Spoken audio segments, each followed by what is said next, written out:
Alright, so what's up guys? I picked up Persona 5 for Switch Friday whenever it dropped, and I've played about 14 hours of the game, which is not much whenever it's, a 100-hour game, a 100-plus hour game, but I think it's a good first impressions video for me to make. Without further ado, let's jump into the story. So, you play as Joker. He's a high school student, and he's kind of caught walking home, and he witnesses a woman being assaulted by a man. So you decide to help, but you injure the man and he sues. So now you have a criminal record, you get expelled from school, and you have a last chance to redeem yourself at Shujin Academy. So shortly after arriving, things unfold, and you travel to the metaverse, an alternate reality of how people truly view themselves and the world around them.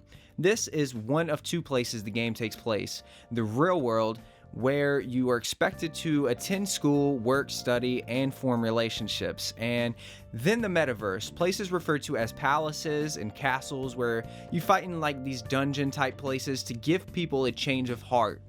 Now, that's a very vague and broad description of the game. Like I said, I want to keep it brief, but I want to give you an understanding of what the story kind of revolves around without spoiling too much, because I think this is kind of a game that you just want to go into a little more blindly, so it kind of takes you by surprise, and so you kind of get sucked into the story on your own. The game is extremely dialogue and story heavy, which in my personal opinion is its biggest weakness and greatest strength. The pacing is decent and the writing is wonderful, so I've kind of gotten to a point after 6 to 7 hours of the game that's picked up a little bit more. The first 6 hours, I would say, of the game are extremely dialogue heavy, which isn't a bad thing. Sometimes it's just enough to the point where it's like, this is too much, but it's also to the point where it's like, wow, they're really building these characters and this world wonderfully. They do a great job of making you feel like the world and the characters are believable and that their lives and the stories matter, but at times, I really, like I said, think the dialogue seems dragged out.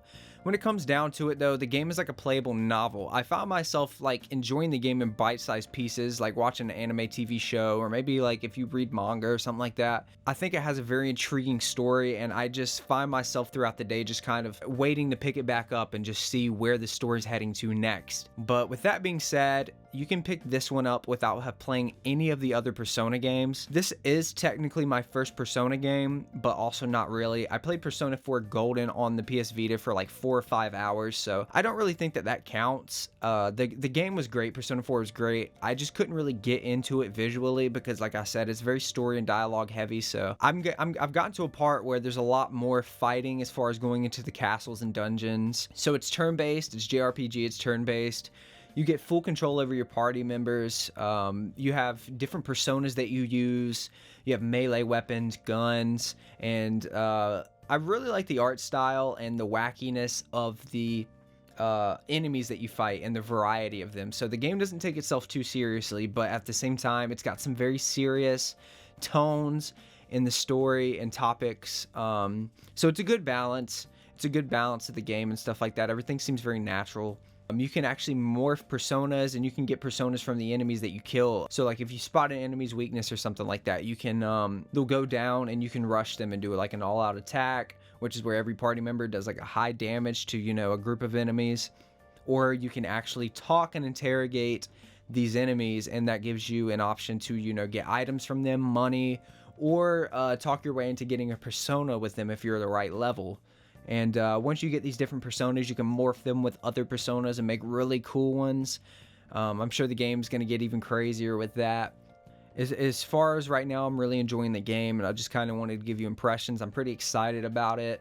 I wrote like a brief script. I couldn't really, there's just so much to talk about with the game. I could go on forever. This might not be your game if you don't have a lot of time, because it's a 100+ hour game. There's a lot of dialogue. But I think if you play for like a few hours at night, you're really going to enjoy the game. Like, just think of it as like a playable novel. That'll really help with your experience of the game. And like I said, it just may not be for you, but a $60 game and you're getting 100+ hours of content with tons of DLC, you really can't beat it, especially with people remaking games right now for, $70, Last of Us, and, putting that massive price tag on it.